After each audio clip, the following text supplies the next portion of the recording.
Aloha. Hey, Sean, how's it? Good.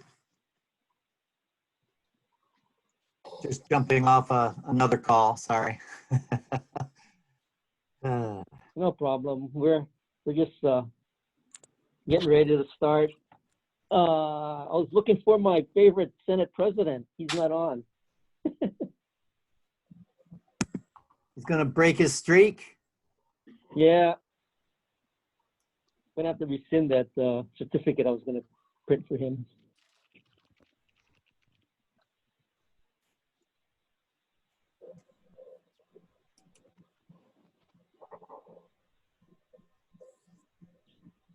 Yeah, they're back in session, so I don't know how their schedule's looking today.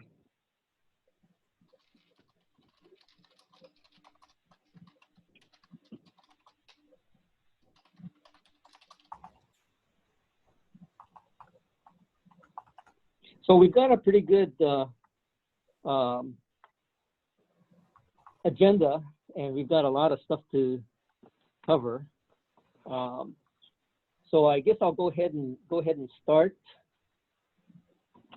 If you haven't already done so, feel free to put in your contact info in the chat room, and that way we can get a copy of that later on. So again, I want to welcome you all to the Broadband Hui call. This is 15 straight weeks that we've been gathering everybody from the community to join and talk about broadband, especially as it pertains to connecting communities that aren't connected. But also, you know, we're also talking about some of the policy issues that are going on, as well as, you know, some of the long-term plans that we have for broadband. So, you know, it's a landscape that is evolving, and we want to try to keep people informed as to what is going on. My name is Bert Lum. I'm the strategy officer for broadband here in the Department of Business, Economic Development, and Tourism over at the state of Hawaii.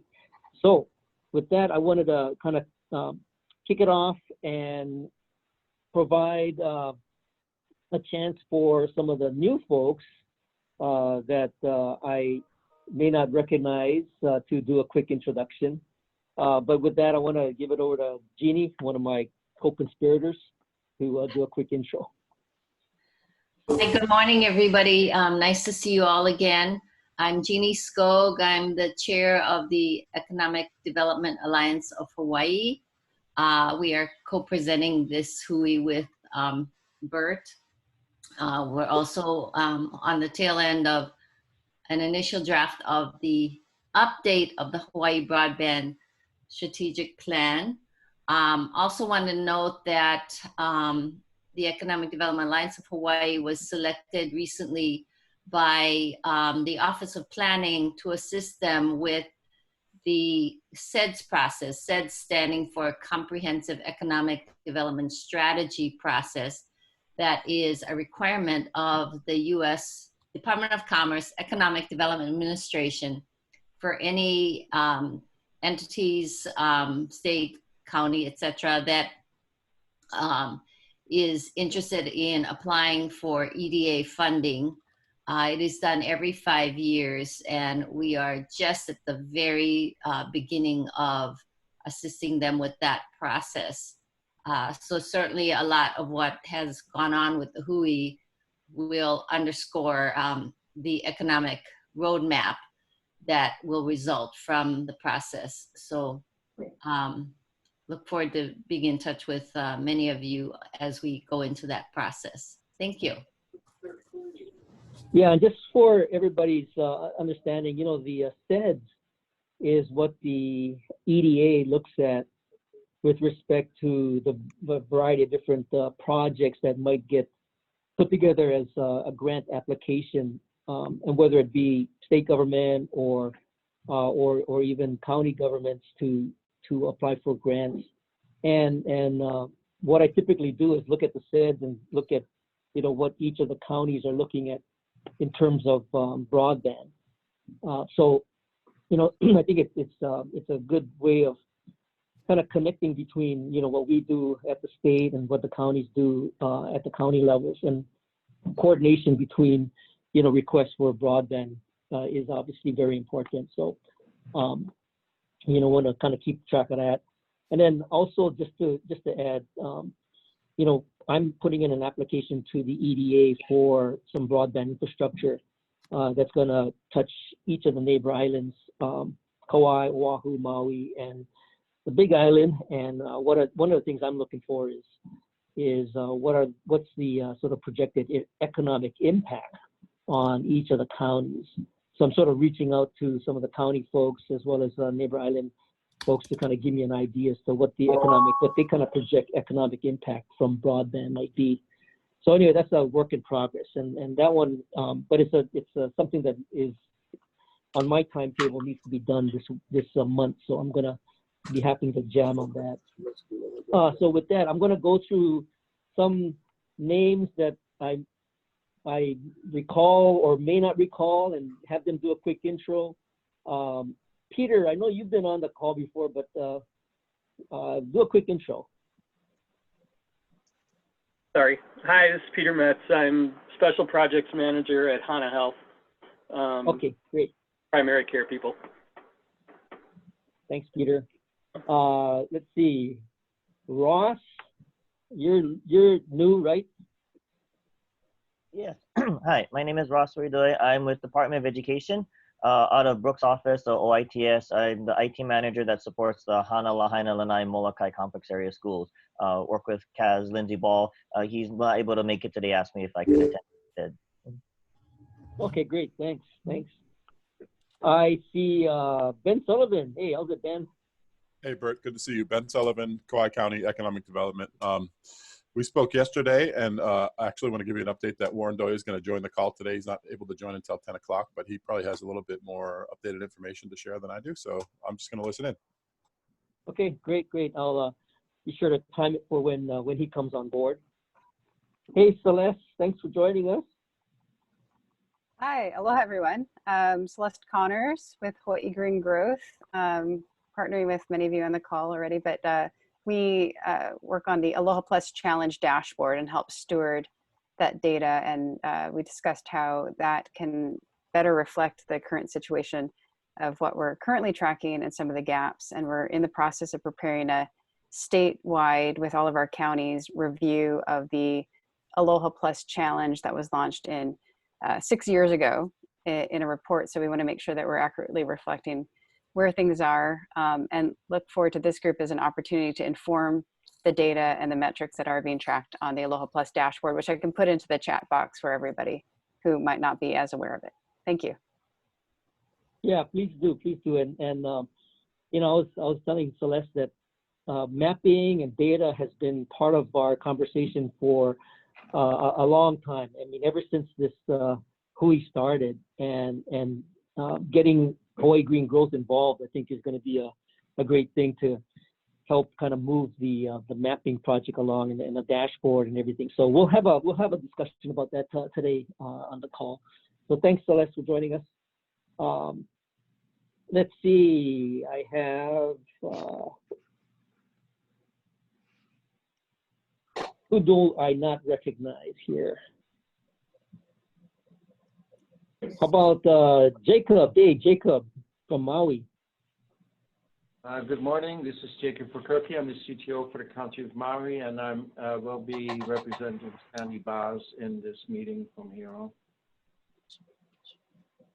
Thanks, Jacob. Let's see. I have Olu Campbell. Good morning, everyone. Campbell here. I manage community and government relations. Thank you for having me. Thanks, Olu. Let's see, who else do I not recognize?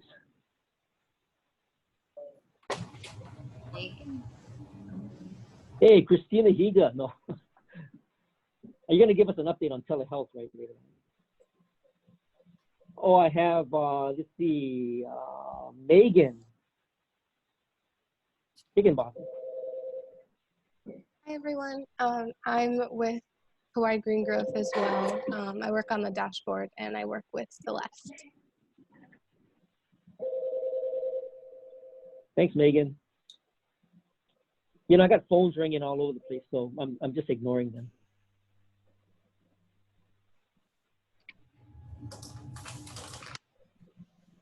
Aaron, I know you came on last week. Do you want to do a quick intro again?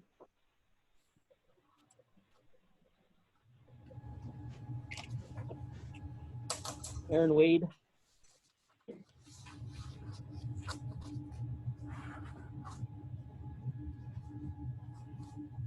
Okay, well, we'll move on. So with that, you know, those are just some of the new folks that I recognize. And again, you know, what we try to do is we try to keep the introductions rather quick. And most of the people that have been on the call, I've sort of skipped over, but appreciate your continued participation in this broadband Hui. So first off, I wanted to talk a little bit about some of the bills, or at least one of them that we were kind of tracking, and that was SB 2527. That is the broadband infrastructure bill. It passed the House, and you know it's waiting to get scheduled with finance. But the latest that I heard was that it probably will not get heard, so it will probably die in this session, and that's SB 2527. Does anybody want to provide any input on that? Will, do you have any input on that bill situation? I think there is, yeah, I don't have a lot to offer. I think a little bit surprised that it went pretty far. Didn't quite make it over the line. I think it needed some support, outside support a little bit to, you know, some kind of natural, you know, organic support to kind of push it across so people could, legislators know how important this is. You know, they understand that, but I think from the community would help. But I think we talked about putting together keeping this group going. And, you know, next session, I think we're looking at how we can move this forward, and of course, other things, right? You know, whether it's innovation and those other things. So maybe we can all kind of work together to kind of make a comprehensive, package, so to speak, to move broadband forward in Hawaii. So that's how it goes sometimes. Thanks. Yeah, thanks, Will. You know, and another a lot of questions that were coming my way was the impact of something called RDOF. And RDOF is the Rural Digital Opportunity Fund, which is the federal program for funding infrastructure. So there was some kind of questions on whether or not, you know, RDOF monies would have been prevented from coming into the state if there was a state infrastructure program that was funded by the state. So there was some question about that, and we need to, you know, follow that language going forward. So that's another piece of that puzzle that we were trying to uncover. But anyway, so I just wanted to give you guys an update on 2527. There is something that I invited. I appreciate Christy being on the call from Senator Schatz's office, and there's a bill that it was just co-authored by a bunch of senators that just got announced, and it's called the Accessibility Affordable Internet for All Act. And maybe Christy can give us a quick update on that.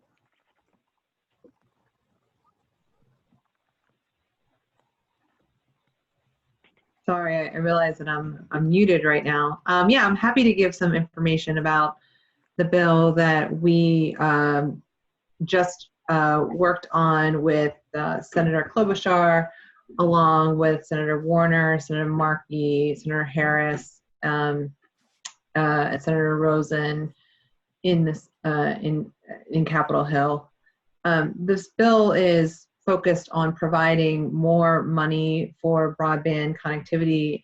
It's a $100 billion infrastructure bill, and it provides $5 billion for connected devices, such as Wi-Fi devices that can be distributed to schools.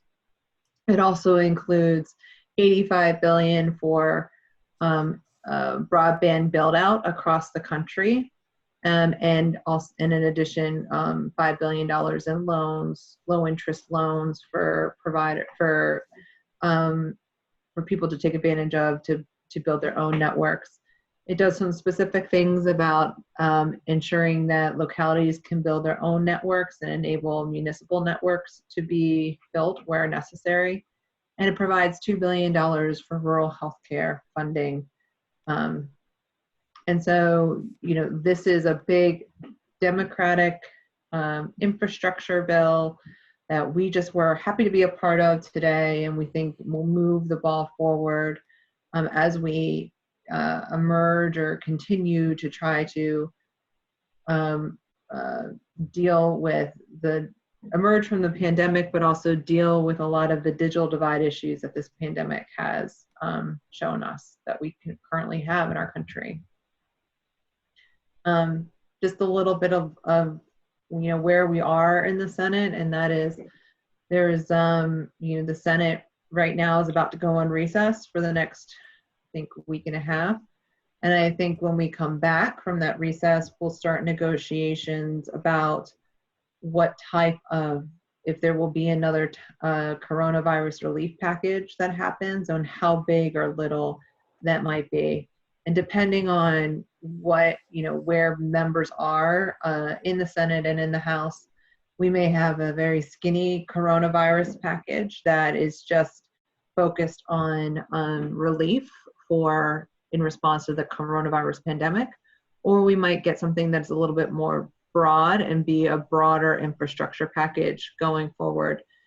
That being said, I think regardless of what happens the next couple of weeks, I think broadband infrastructure and infrastructure in general is going to continue to be an issue for Congress as we get past the presidential election. So I would expect that a lot of the needs that have been illuminated by the pandemic, and particularly the digital divide, will continue to be top of mind for many members.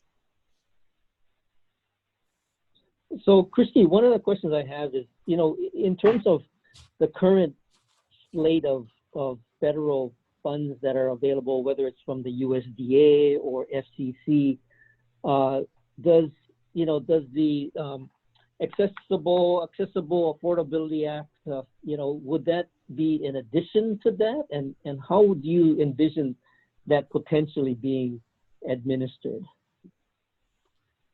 Bert, I'm really sorry. My daughter came in the middle of you talking. Could you repeat the question? I'm so sorry. Oh, no problem. No, so I'm curious, you know, we've been following, you know, some of the existing grant applications, whether it be RDOF or Reconnect. And I'm wondering, you know, if this particular act got traction, and you mentioned something like $85 billion. Do you know what vehicle or how that might be administered from the federal level? And yeah. So this is money that's in addition to existing funds that are already going to be allocated. So the RDOF program, which is going to be allocated this fall, and I think some of the processes have already started at the commission, and I think we talked about that maybe 2 weeks ago. This is a different tranche of money. This is separate from universal service support. It's a one-time infusion of cash to make some of these infrastructure investments that we need in the country. But it's not to replace the ongoing systematic funding that we have for broadband build out through universal service.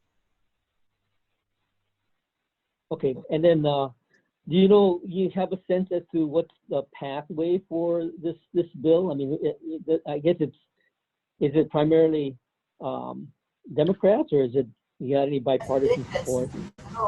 Right now, it's a Democrat-led bill, and I think There are, though, Republicans who are interested in a potential infrastructure package, but they haven't put out their own bill. I mean, generally what will happen is the Democrats will put out one version and then the Republicans will put out another version, and then there'll be some discussion about where the similarities are and what we can get consensus on going forward. So we're still at the very early stages. And as I mentioned before, it's unclear what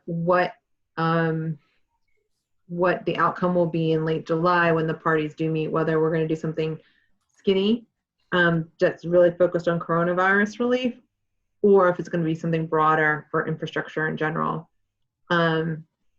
So I think there's still a lot to be sussed out based upon what's happening in the economy in 3 weeks and where we are as we're leading up to the school year, when there's, I think the digital divide for school kids is going to continue to be a huge issue, as well as for telehealth and telemedicine.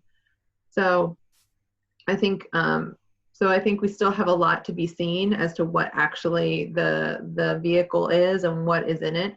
But I think it's really helpful that this bill is in a very expansive view of what we need to fund and where the gaps continue to be, and tries to fill those gaps. Okay, thanks, Christy. Mm-hmm. We'll definitely be keeping track of that.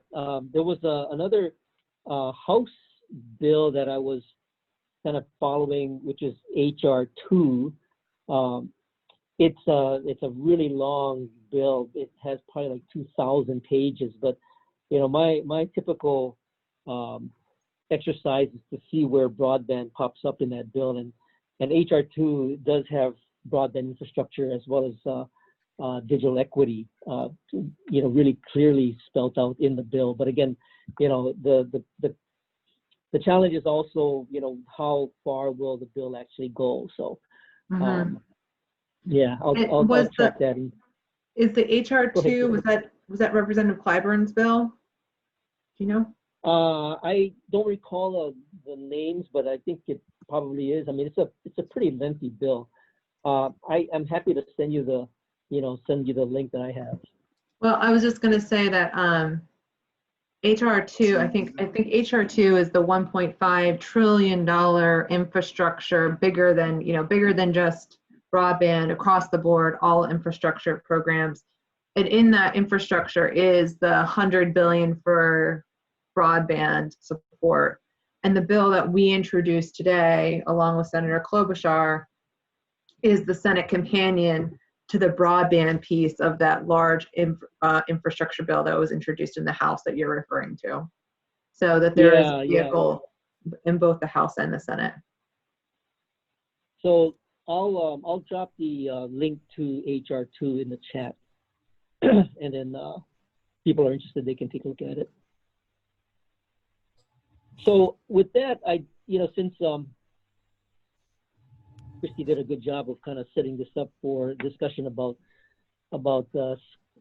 students, I wanted to give Senate President a chance to talk a little bit about what's happening on Kauai. Last Friday, there was a press conference about something called the Kauai Education Technology Pilot, and it involved private sector as well as DOE folks. So, Senate President, are you on? I wanted to give you a chance to share a little bit about that. And before that, I would just talk briefly about the bill in the House. We had sent memos out, the Speaker and I, to the various chairs to get priority bills. We knew we'd be limited in what we're going to deal with. And then money, of course, was a huge issue since when we came back into this session, we were, in a negative position. So first of all, nobody got in touch with either committee chair as to desire to have that bill move and to get it on their radar. And the engagement occurred after the deadline to submit committee chairs' priorities. So we tried to see what we could do. But you had Jackie working on the Big Island, independently of everybody else about what she thought was important. Once she raised the issue and it started getting on the radar, others who were interested then started engaging to advance particular interests. And at the end of the day, when you have all of these different perspectives and no consensus about what the direction is to go in, it becomes complicated to get the legislators to go move it, more so in a truncated session. So I certainly would echo the sentiments about getting together, working on it, getting out in advance, and looking at October and November before the holidays start rolling in. Hopefully you can get consensus by then and start engaging with legislators well before January to get it on the radar. And although I kept politely saying, we're broke, I just kept listening to you guys say that it's a little bit of money. Well, when you're over $400 million in the hole, any plus is hugely detrimental to what we're trying to do. And so, I try to be clear, but in your passion, I get it. And, you wanted to try, but any discussion of money was not going to allow the bill to go forward. And there hasn't been any bill that asks for new money that has been considered, no matter what priorities each individually had for our own districts or pet projects. So that was all part of the problem. And if you look at today's headlines, there was conflicting testimony on Young Brothers. And you had some of the neighbor island constituencies saying, well, we want them to do the service and we don't want to have prices raised. We don't want you to pay them, and they should still just keep losing money to send it. And in the end, without a consensus that we needed some kind of plan, the House Finance Committee decided to hold that bill as well. So it's not like broadband was selectively targeted or broadband did anything in particular that was not good, bad, or otherwise. But in this short session, when you can't get that consensus, you're just simply going to move on to the projects where, we feel that the community is together and we'd like to move forward. So I think this Hui call has put everybody in a better position to find some consensus before the end of this year and, hope for a lot better success in the next session.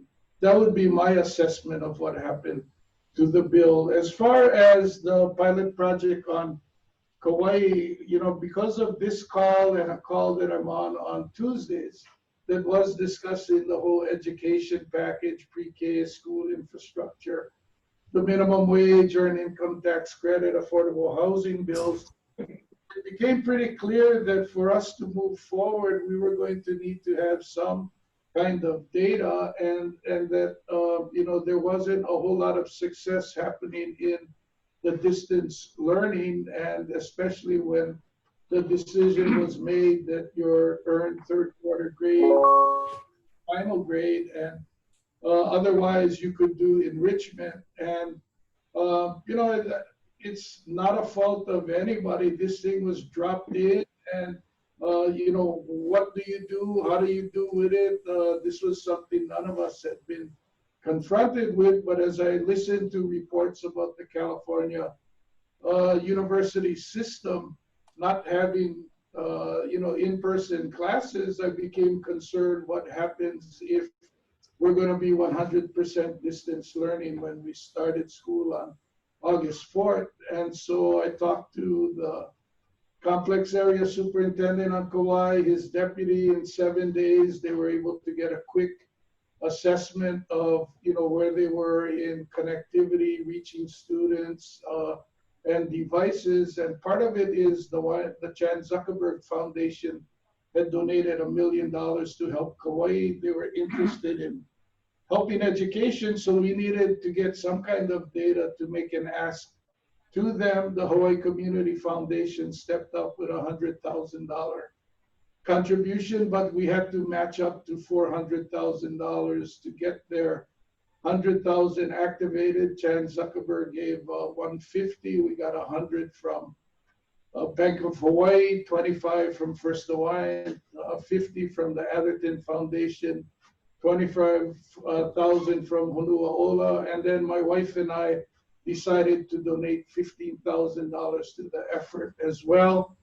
And that coincides with a little more than 20% gross of my salary. So if anybody asks, well, what have you sacrificed during this pandemic? I've voluntarily taken a 20% pay cut and put my money to the assistance of this pilot on Kauai. And they have 3 phases. The first is to get those teachers some training. So we have a partnership with Chaminade University, their Department of Ed, and we're anticipating training occurring in the middle of July, and they'll get 2 or 3 teachers per school. There's 15 public schools, 5 charter schools on Kauai, and train them to also become the trainers in their schools. We're augmenting the hotspots that Brooke has sent over for summer school that would be Kauai's portion.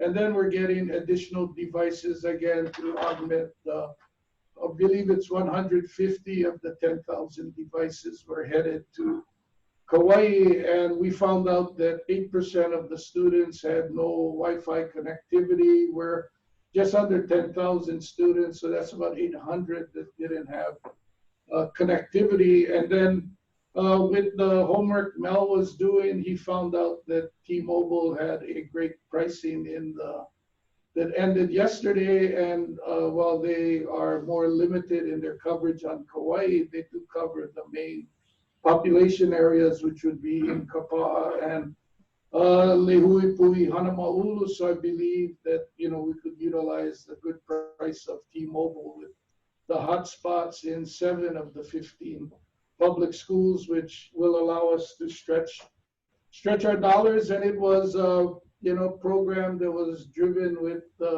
15 principals giving input as to what they wanted to see, and really driven from the bottom up.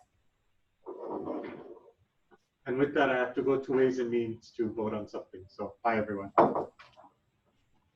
Okay, thanks, Senator. Just to add, Bert, hi, Bert, this is Mel. Just want to add something. This kind of ties into what Christy was saying about this Accessible Affordability Act for broadband, which would be helpful.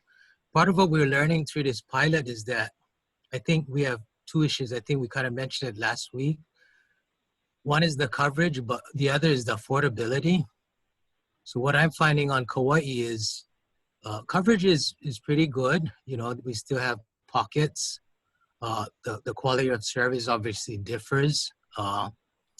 But we more than anything have an affordability issue. So with, even with the good pricing they got from T-Mobile, should this go on for years? I don't know how sustainable our effort will be. So we really need to come up with other solutions. So I'm not sure if this 85 billion is targeted for private build out, or whether that can be allocated for municipalities so that we can start building out more free public Wi-Fi meshes. So we would need, a backbone, backhaul. So Kauai would be a perfect place if people want that we could, do this experiment. But just using the private sector plans is not going to be sustainable. It's an affordability issue. Well, and as we talked about previously on this call, it is certainly our hope that as Mayor Kawakami was putting that $1.5 million investment into Kauai to have more free Wi-Fi accessibility, as the public libraries ramp up their capability and capacity, that we can have synergy between the private sector and the government sector to get that accessibility on Wi-Fi available.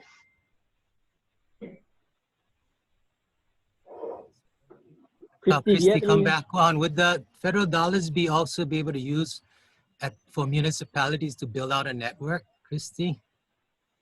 Yeah, so I'm just trying to collect some information while I'm thinking through this. So yes, so the dollars that were included in the bill are eligible for municipal broadband build out. And so I think that we view that there needs to be many stakeholders in ensuring, and that's through like low income, I think not through loan programs that the bill offers. It also creates laws that prohibit, right now there are some state laws that prohibit the ability for municipalities to build their own networks, and so it invalidates those state laws.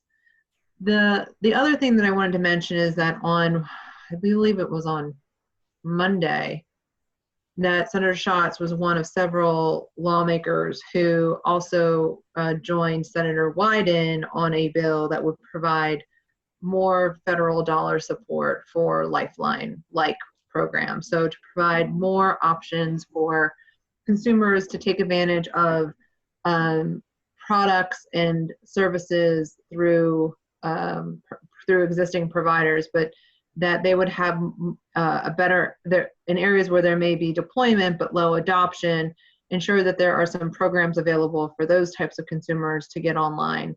So as part of it, it requires like a $50 broadband option, and that some providers offer at least one low income option in every area that they serve.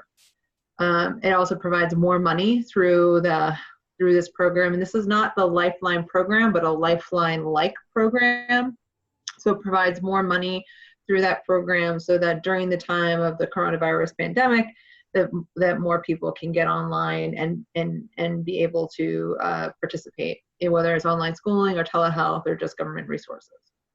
Would that be part of the smaller relief package? Would that be included as part of the smaller relief package? I mean, I think it's possible. Like I said, anything at this, I think, yes, we'd like that to be part of the package, and that's the reason why it was introduced. The name of the bill is the Emergency Broadband Connections Act, and that was actually sponsored by Senator Hirono as well as Senator Schatz. So we're both on that bill. And it's basically providing support for workers who've been laid off or furloughed, workers that need broadband to find jobs and access healthcare, education, and other services. So there are several, excuse me? Yeah, that would be really helpful, because right now, to your point, there's no, special pricing for low income folks that we can use. The only thing I can leverage is state procurement list contracts, but that's not near enough to be able to help these families. Well, I mean, I think we agree, and we're trying to do everything we can to really to get more resources out during this national pandemic. And Senator Schatz is a firm believer, obviously, in broadband and technology, and wants to make sure that everyone has access to it and that no one is falling behind. It would be helpful if AT&T and Verizon would follow T-Mobile's pricing. Well, I have to tell you, speaking for Verizon, that we cannot do that way, because there are laws against that kind of collusion. But we can look at the programs and projects, and I can get back to Verizon and talk to them. But you can't collude on pricing, so that's illegal. Christiana, this is Ani. Mike, that's a great point. Nice to see you on this call. Christiana, this is Ani. Thanks so much for all the information you provide this HUI. It's extremely helpful for us. We track everything that's happening federally and on the state level, and it's good to know what you all are dealing with and get some insider information. Just quickly, Hawaiian Telecom does offer a low-income option for anyone who's interested. It's our Internet Kokua program. I've mentioned it before a few times. And it does provide low-income families with a extremely reduced price for internet on a monthly basis. So we're talking like $10 to $15 max a month for connectivity. That for DSL? Yeah, that's for copper and fiber, depending on where our customers are. And Mel, the infrastructure we have in place in any procurement. Part of the challenge that we have, Ani, is that some of these won't pass background and credit check, these families. Yeah, there are some qualifications that we make. One of them is income largely. We need to make sure these families truly are low income, so we ask for some verification documents. In terms of credit checks, I don't know that we do them. We just recently connected for the PUEO program at Punahou. There's a program for DOE students, connected a number of families with free internet, and we didn't have to do credit checks. I know that was a concern.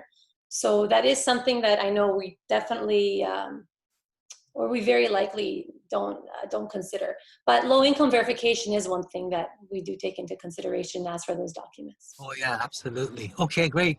We can factor your plan into what we're trying to do in Maui, because we're trying to build a methodical approach to how we use the best product for the various situations. So thank you, Ani. And Mel, if you wouldn't mind, I'd love to get a little more detail from you and take back your proposal and see if we can find some good answers for you. I just want to do it in the context of, the proper way of approaching it. Yeah, by the way, I'm a Verizon senior executive retiree there, Michael. Okay, I know, but you understand. I couldn't get any help from headquarters either. Well, I'm on this call to help, so I want to follow up with that. So if you wouldn't mind. If Striegel is still there, I'd pick up the phone and call Striegel, but they're all gone. Yeah, no, it's on Hans, but I will help Mel. I promise. Thank you. Right. Okay. Okay. Well, thanks everybody. And that's again the purpose of the WHO is to, have everybody on the call, and connections can get made and followed through with, and hopefully we can move the agenda.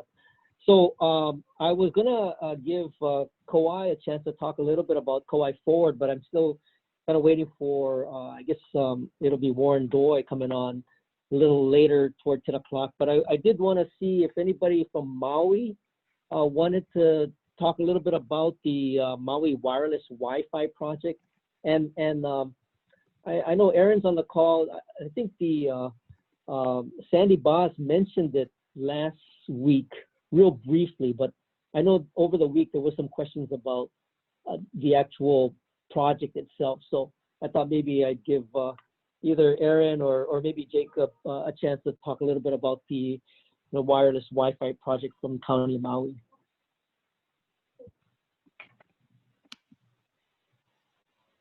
This is Jacob. I will defer because I'm not up to speed on the progress on the project. Okay, Aaron, are you around? Yes, I'm here, but again, this is really Sandy taking the lead on this. So I'm just sort of helping and tracking some of the legislative issues, but I'm not working on the project. So we'll need him. Is Sandy kind of the point person for that project? Yes, he is. Do you know if it involves any commercial buses, or how does it get implemented? So, I mean, the only one that I'm aware of, and not to take up people's time, but is the one that's in Hana right now. They deployed a single county bus to Hana's regional park facility, which is acting as a Wi-Fi cradle point. And they're testing it out for a 2-week period just to see if the users are benefiting and what they're using it for. I know they're trying to deploy some surveys at the same time, but that's the extent kind of my information about it. Okay. Maybe I'll just check with Peter or Bill. You guys, are you guys familiar with the Wi-Fi bus in Hana? I went down and talked to him briefly, and we had some discussion earlier today about it. I think Ross would probably give you more information about it on the cost. I think that's our biggest concern, is whether it makes sense cost-wise. I kind of look at it like it can't be in too many places at one time. They had it down at Hana Bay. It served a lot of people there, but I'm not, when you have Kenai on one end and Kaupo on the other, and Kipahulu out there, one bus is going to serve one area at a time. That's the way I kind of look at it. Right. Ross, do you have any input? Not much. I just know information that our tech at the Hana school was able to go out there and and help us see what was going on out there. But it is off of a bus there, which sounds like it's a 2-week pilot. From what the principal at the school has been saying, some of the students have been driving down their vehicles to the area where the bus is parked at and been hopping on and getting on internet over there. But in terms of like how many people they've been servicing or bandwidth that they have and all of that, I really don't have any of the technical information. That's all in it's Maui County guys running that project. Okay. This And is Bill, you Sherry mentioned cost. from Haiti Coalition. I'm curious to know how yeah, much. Sherry. Hi, I'm curious to know. Can you disclose the cost of the buses? I mean, it doesn't seem like we know how many students are using it, but we should know the cost of how much we should know how much it's costing. Does anybody have that information from DOE? This is not a DOE project, it's County of Maui. Oh, it's not. So this Yeah. is different from, okay, I'm sorry. All right. But anybody from Yeah, the County of Maui know how much a mobile bus like this costs? Yeah, so the bus itself is owned by the county. We contract with Roberts Hawaii for the running the bus in and out of there, so I can find out what those costs are. If there were tech costs to support, I can find out kind of what their budget breakdown is and get back to you guys. Great. Okay, thanks. And Bill, is that the kind of cost you were referring to when you mentioned cost? Yeah, I was listening to the conversation earlier about the cost of connection and the bandwidth, and my understanding is probably that they to get the amount of bandwidth that they need in rural areas, that they're kind of limited when they get further away from a direct connection. So that's what I was kind of thinking about. I don't actually have some numbers. Okay. Okay, well, we'll pursue that over the course of the week, and maybe if we can get more information, or at least, if it's a 2-week pilot, maybe we can get some sense of how the metrics are in terms of determining whether that pilot is successful or not. So we'll pursue that for upcoming calls. Next up, I do want to spend a little bit more time on this topic because we've covered this in a number of different ways and coming at it from different angles, and it's all about broadband mapping and broadband data. Last call we were had a chance to talk a little bit about DCCA and some of the tools that they're creating, and over the course of the week they just launched the no service internet tool. And maybe I can give Jeremy a chance. Maybe Jeremy, you want to share a little bit about the tool?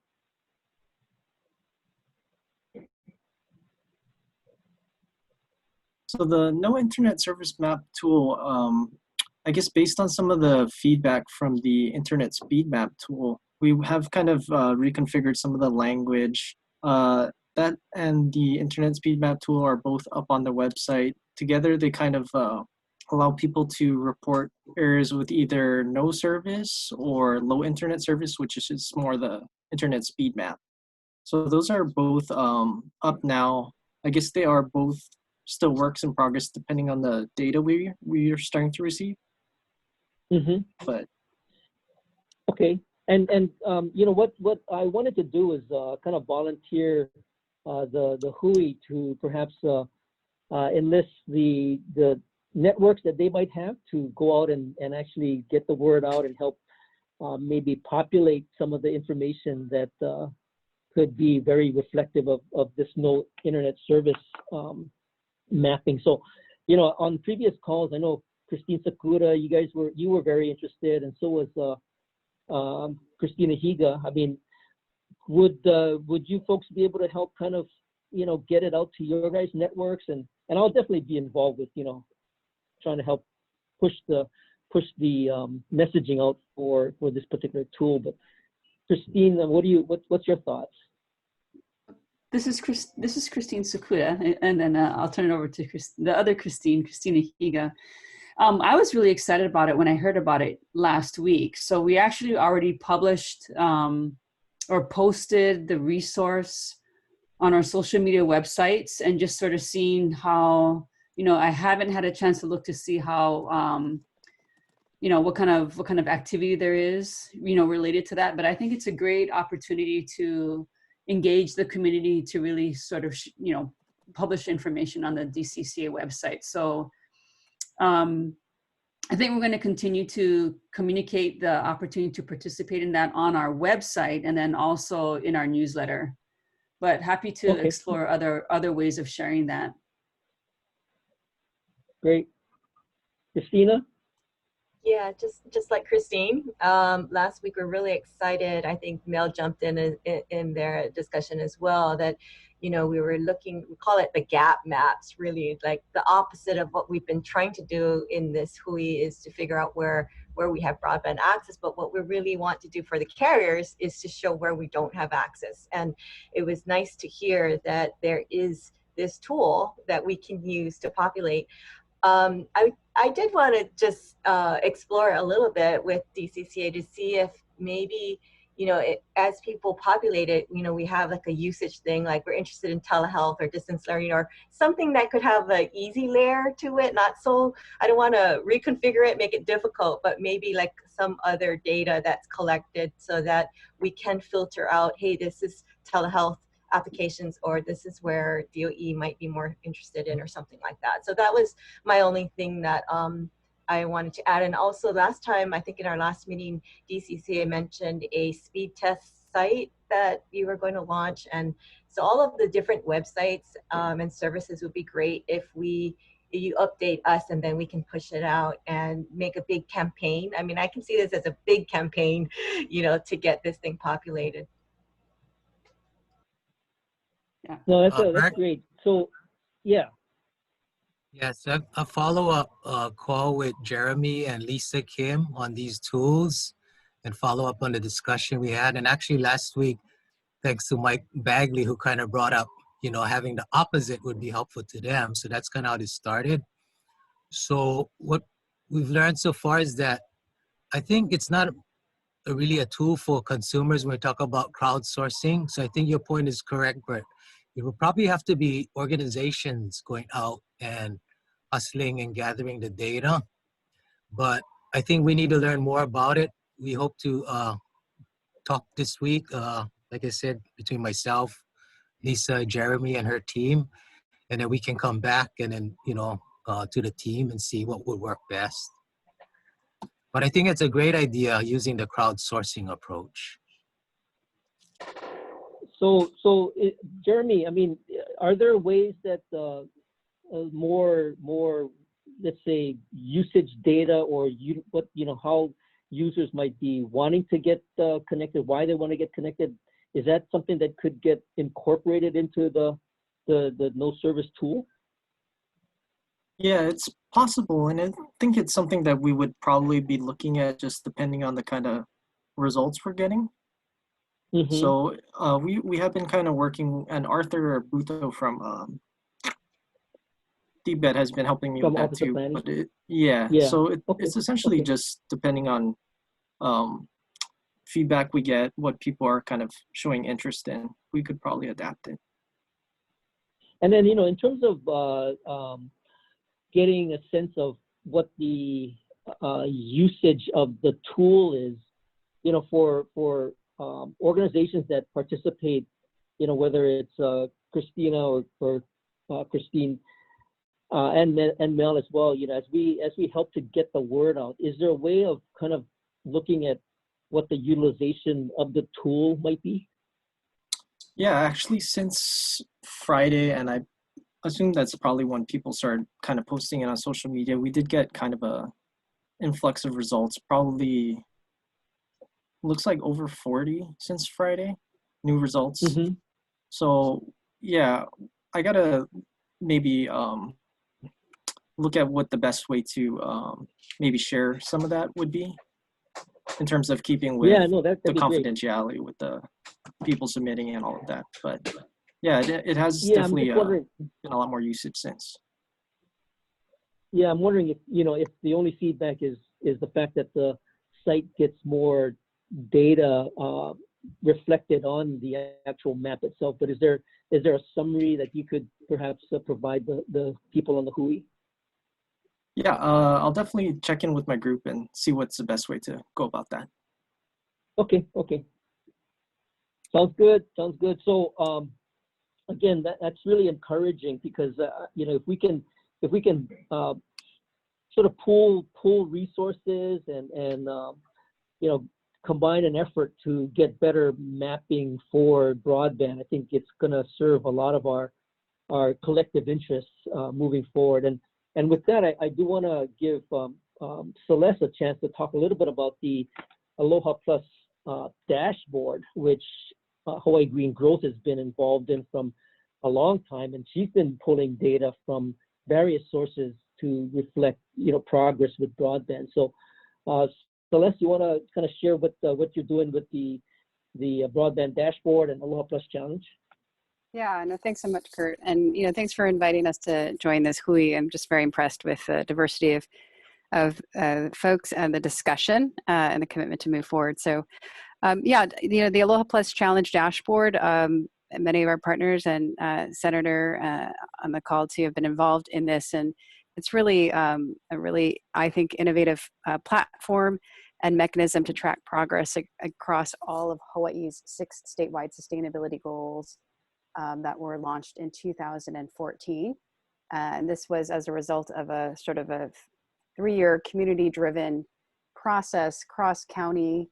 Ben Sullivan was critically a key part in that as one of the co-chairs of the process to measure what matters in the community essentially and go and determine what the metrics and indicators should be to track progress against these 6 statewide goals to be achieved by the year 2030.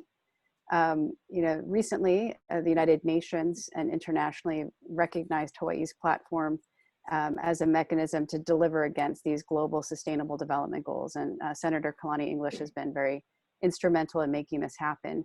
So specifically I can draw your attention to where broadband is currently tracked on the Aloha Plus Challenge dashboard. It's under Green Workforce and Education goal in the economic diversity target. And what we're tracking is, quote, access to open data information section. And again, the way that this is being tracked, the metrics that we're using has been informed by many of our partners. For those of you not familiar with Hawaii Green Growth, we're a public-private partnership, a network-based organization of over 150 members from across government, private sector, and civil society. And so the thing about the dashboard, which is great, it's that it's a living platform. We convene an ongoing measures and data working group where we're constantly looking at this and determining, do we have the best available data? Can this be improved? How can it be most useful to policymakers, decision makers, all of us, and the community? It's currently on a Socrata-based platform, but we'll be moving to Esri, which opens up a lot of the possibilities, Bert, that you and I were discussing for better mapping and story mapping as well. So again, it's under the access to open data information section, which is key to equity. The metrics currently tracked are broadband access by county compared to the US, broadband speed in aggregate by county year to year. And we also have a geospatial map of broadband access and speed. So one thing to draw everybody's attention to is we'll be looking at a report on progress across all 6 of the goals that will be coming out soon, and just welcome everybody's input into making sure we're tracking the right thing and this is accurate. To the earlier question, Bert, on the new data information, of course, we would be happy to help get that information out to our network and do whatever we can to make sure that we have the best available data. So again, I can put that specific area where we're tracking it on the dashboard into the chat box, but happy to answer any questions. Yeah, that's great, Celeste. You know, and I've always wanted to figure out a way that we could join forces, you know, in doing, trying to help move the broadband needle and the work that you folks are doing with Hawaii Green Growth. I think, you know, this is a great way to kind of come together on this particular topic. You know, one of the things that came up during our call over the weeks that we've been doing the Hui call is the effort that the DOE has put forth to try to help identify where some of the students are currently unconnected. And I was thinking, I don't know if Brooke is still on the call, but you know, Brooke was able to do a pretty extensive survey of students, and if there's any way that we could perhaps incorporate, you know, some of the survey results on a map that would help to kind of give people an idea as to, even though these places are probably considered connected because of the way the FCC defines census blocks and connections in those census blocks, this is a much higher resolution on whether students are actually connected or not. So if there's I can definitely kind of connect you up with Brooke, and maybe we can help, move that the data piece and see if we can incorporate that into the dashboard. Yeah, excellent. Yeah, that'd be really exciting. Thanks, Bert. And I want to just again note that Megan is on the call today too, and she's our project lead for the dashboard. And so I give her all the credit for the updates and working with all of you to make sure we have the best available data. Yeah, and another fellow that's on the call is Kendrick, and Kendrick is with the Hawaii Data Collaborative. Kendrick, you wanna say anything about the effort to do broadband mapping? Yeah, sure. Thanks, Bert. We've been tracking a lot of these metrics in Arthur Buto's geospatial map, so any opportunity to converge these two efforts is definitely welcome. Yeah, so Celeste, I mentioned Kendrick and the Hawaii Data Collaborative as another partner in our efforts to try to come up with some good maps. So, I'm just happy to have more people involved with taking a look at, how do we tell that story around broadband data and mapping. So I'm glad to have you on board, Celeste. Right. And Kendrick, we're delighted to be working with you all. Already we share some of the data on the dashboard, and I think to Sean's question on the Aina Aloha group, we're so delighted to see that emerge as well. It's very exciting. So we are definitely looking with those folks as well and see some clear alignment in all of this work. So thank you. Great, thanks. Bert? Yeah. Hi, Bert. Yeah, along those lines, seems like there's a number of different groups creating map and data manipulation. I was wondering, because I know the work we're doing, when Kendrick and I and Arthur decided that all the data would be housed at the GIS site, and that, that data would be used by Kendrick.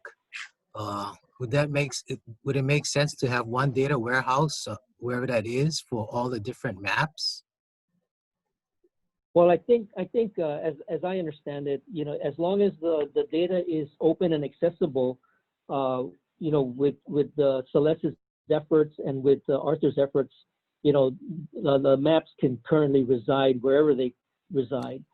So if Arthur's doing his on the GIS platform, and the data is also available to Hawaii Green Growth, they can incorporate it into a dashboard, and of course Esri is a common platform across all of what we're talking about. So whether it's storyboards or what have you, I think Hawaii Green Growth has their website, but then Aloha Plus Challenge is part of a state website that's, I think, dashboard.hawaii.gov. So you might correct me if I'm wrong.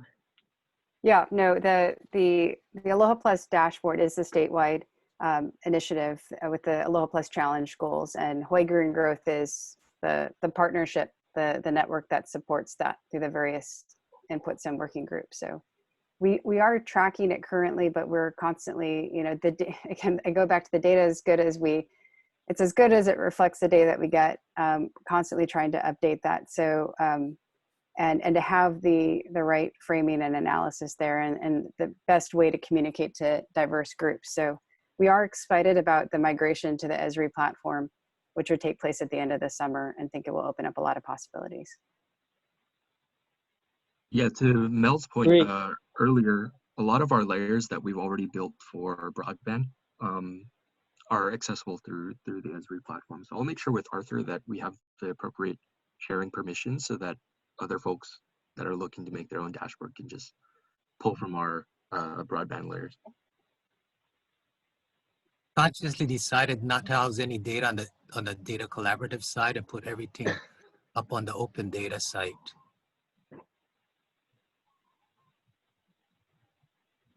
What was that? What was that, Mel?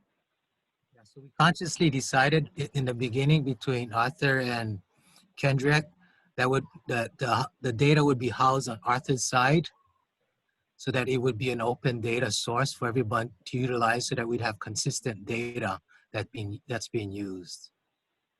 Yeah, yeah, and that's pretty much what I understood to be the the platform, and then the ability for everybody who is working at looking at whether it's broadband mapping and doing some visualizations would be able to access.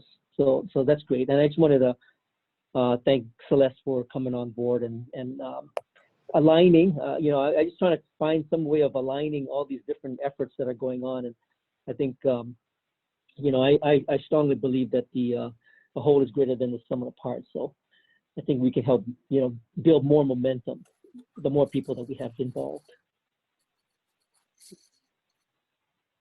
So with that, I do want to let's see. I see Warren on the call. So Warren Doy has been involved with the tech community for a long time, and he's been involved with putting together parts of the Kauai Forward document, which I put a link up on the Broadband website. Warren, you want to do a quick intro and tell us a little bit about the Kauai Forward? Sure. I just joined at a previous call, so sorry if I'm not up to speed with what's been said on the call. But Kauai Forward was an initiative that was really created by Mayor Kawakami that contained about 30 to 40 volunteers in various sectors throughout the state, really focusing on a COVID-19 recovery response. So each committee really looked at their own sector, from education to transportation, finance, agriculture, and really I think the only kind of linkage is that there was a strong really understanding that broadband was important for the future of the island, and specifically due to the October 2019 outage, Kauai residents are really concerned about reliability of service. That's number one. And number two, I think COVID-19 has really increased the need to support remote work. So through Kauai Forward, and it really highlighted those two areas. And we hope to be able, I don't have a broadband or telecom background at all. I just am just kind of reporting what has been surfaced through the recovery effort, and we're hoping that the future and even the leaders on this call can help Kauai have reliable internet service, so we could avoid outages of the past.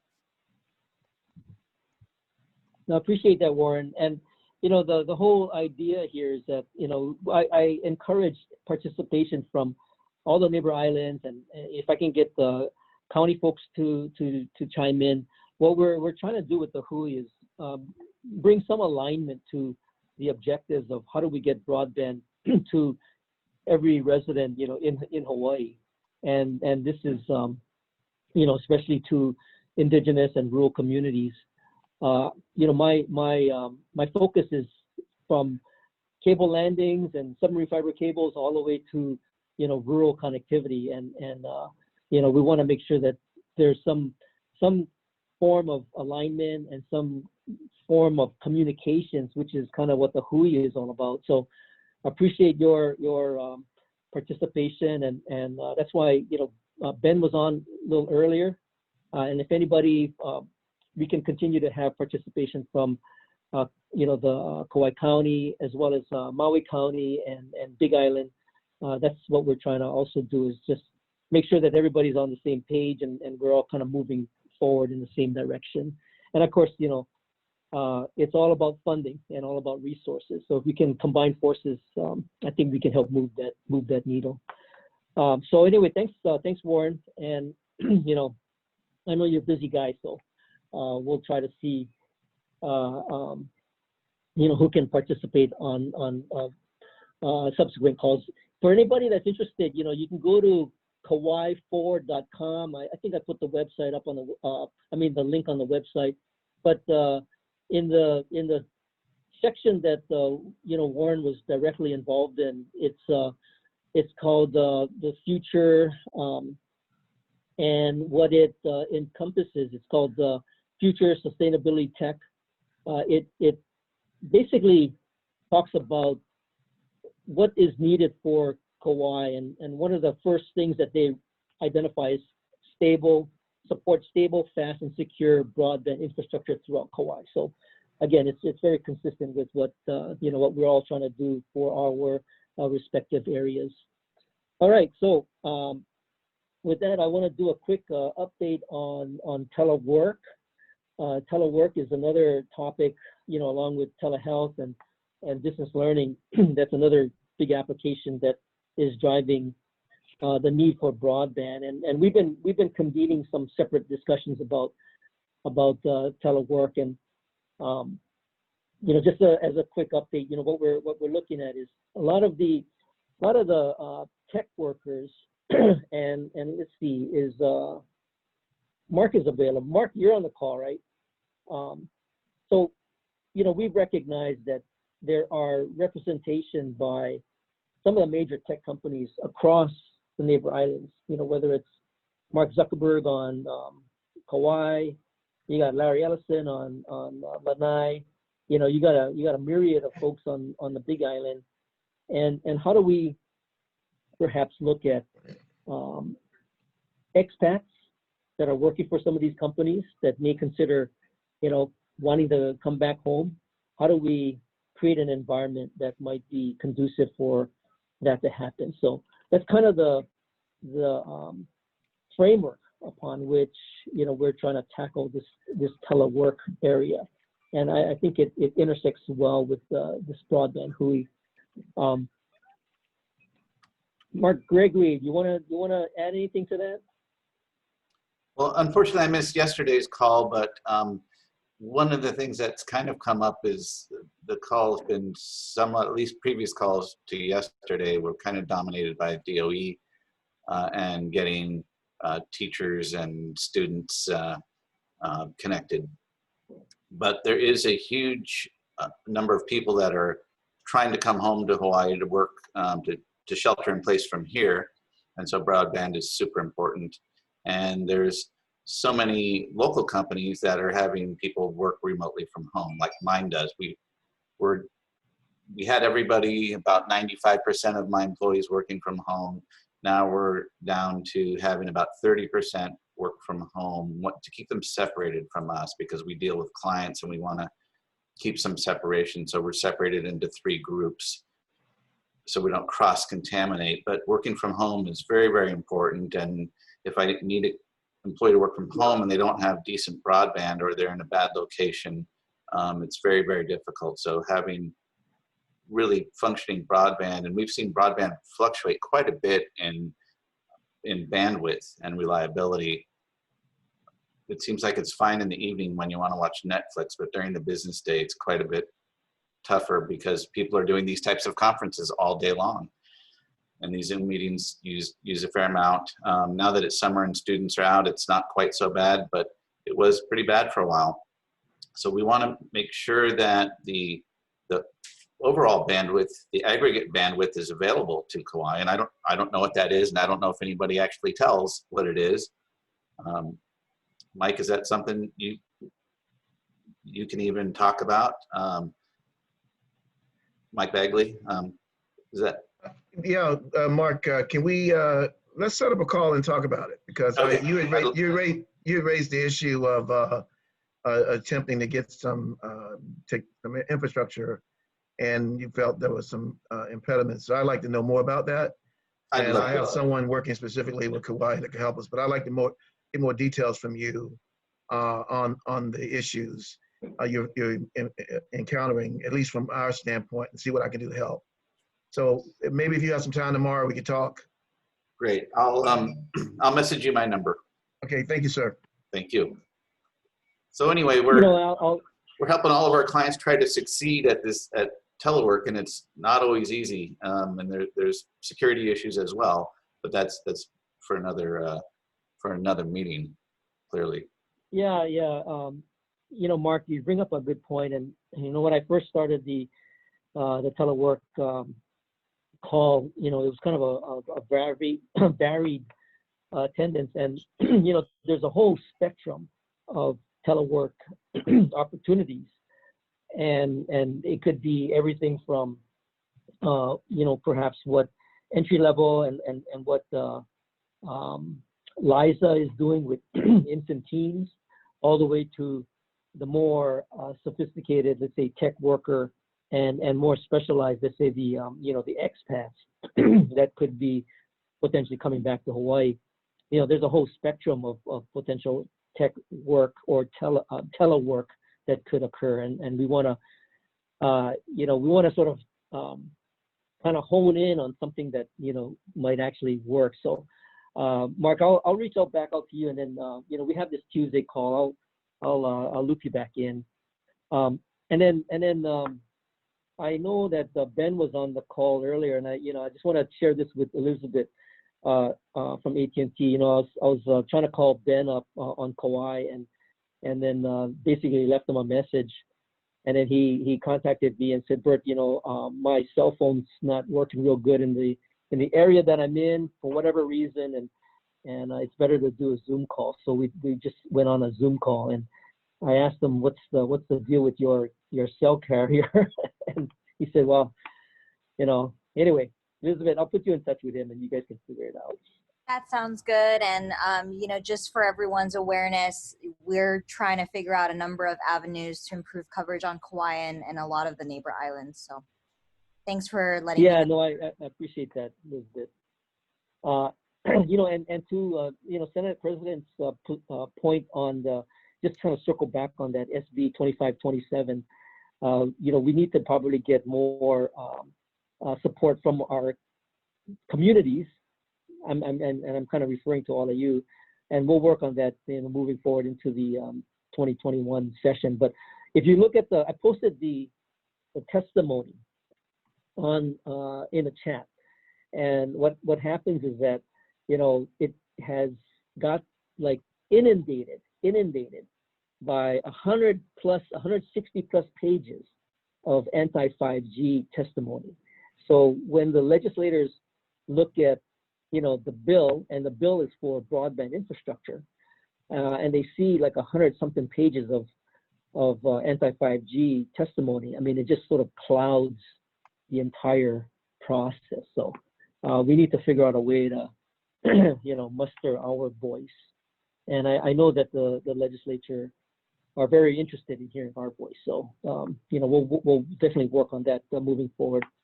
So anyway, telework, that's happening. I also did set up a Slack channel on high capacity. And Mark, I'll invite you to that Slack channel. And anybody else that's interested in telework, just let me know, and I'll set that up for you.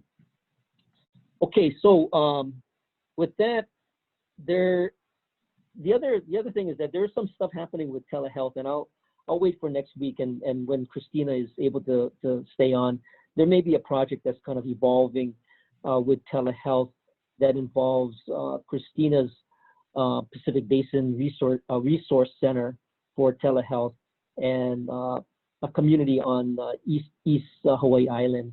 So I think that was part of the call for that discussion, and I think that's pretty exciting. So the more telehealth is able to get out to some of the rural communities, I think the better. Of course, it's going to be highly dependent on broadband. So with that, any other kind of quick questions before we wind the call down?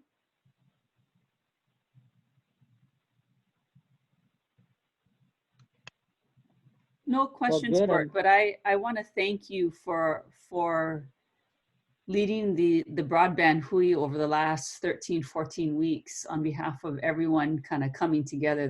The participants have grown to almost 50 every week, and the discussion is great. And as we look forward to how to continue the conversation meaningfully, and to Senate President Koichi's point, heading into the 2021, legislative session, if there are any opportunities there, it's just always, this sets a great framework for that. So thank you for your continuous charge of the broadband hui. We really appreciate it, and we probably don't thank you enough. So.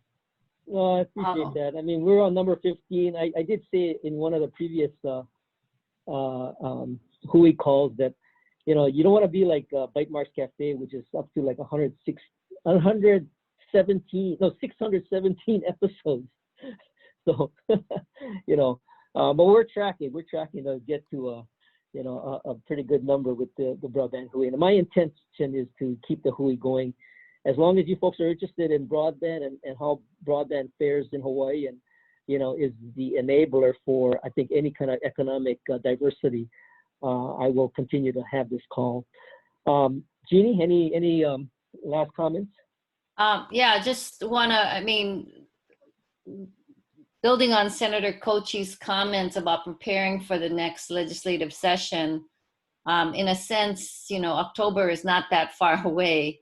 And I'd be interested to hear from others on the call what their thoughts are on how we coalesce thinking around legislation for next term. Is it about, doing a subgroup on it and then bringing it back to the group? Just what is the strategy, and how do people see it moving forward, so we don't run into what he described as no one contacting the committee chairs and, having our voices heard. Jeannie, last time we talked about having a strategic plan as the start, a framework. Mm-hmm. Good point. Yeah. Although I think that is a foundation to it. But once we go into legislation, it's going to be specific legislation. So how do we wrap around what legislation will be a priority for this group, and that, how do we make that connection to the legislature, and what is the message we're going to collectively have going into the legislature? I don't expect that answer right now, but it does take, strategic kind of thinking to get it done. Yeah, and I think I'm working with Jeannie on the strategic plan update, and we should have that shortly. So I do definitely want to see that kind of come to completion. The other thing I do want to add in closing is that if you folks haven't already seen the Aina Aloha website, you can go to, let's see, what is it? I think it's AinaAlohaFutures.com, AinaAlohaFutures.com. And I bring it up because I think it's really important to look at what they are setting up as a framework, as well as how does that dovetail into things that we talk about, like digital equity. And to me, digital equity isn't just how do you turn your computer on.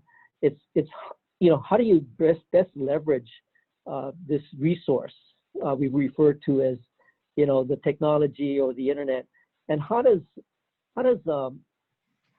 native knowledge and indigenous knowledge sort of play into how we best use this technology. So as we sort of move forward in this area of digital equity, how do we actually frame digital equity with native knowledge in mind, and make sure that we incorporate sort of the cultural values that we all adhere to. So I just wanted to bring that up. In future discussions about digital equity, I do want to emphasize that. So, Bert. So with that, yes. Bert, this is Christine.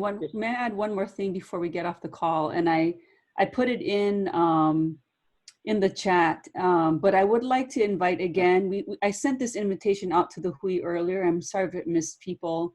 But in line with some of the movements that Aina Aloha is doing and the conversations we've talked about, community access to broadband. THG is hosting the Digital Minister of Taiwan today on a webinar at 2 o'clock, and she is discussing how Taiwan has successfully combated COVID-19 using this sort of initiative called digital social innovation. So they actually use, has a strong technical background, but she's a big social innovation advocate, and she looks at ways of getting community participation in policy. And so she's going to be sharing some of that today, and it's something that I think we'd like to continue moving forward, and it has some of the elements that we're looking forward to in the community of just greater civic engagement around policy. So if anyone is interested, please join us. Thank you. Thanks, Christine. And with that, I want to wish you all a really great 4th of July weekend.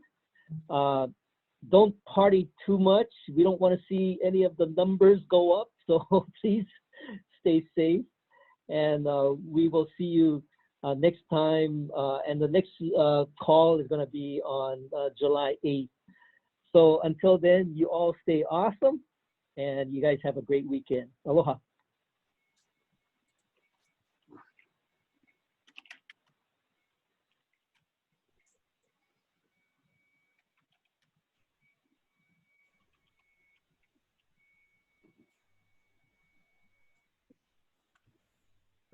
All right, thanks everybody.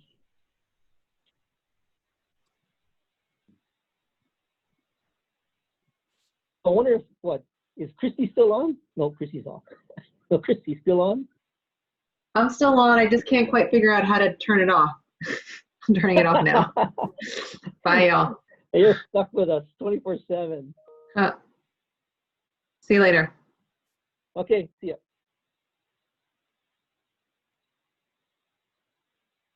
I guess I'll disconnect Ross. Is Ross still there?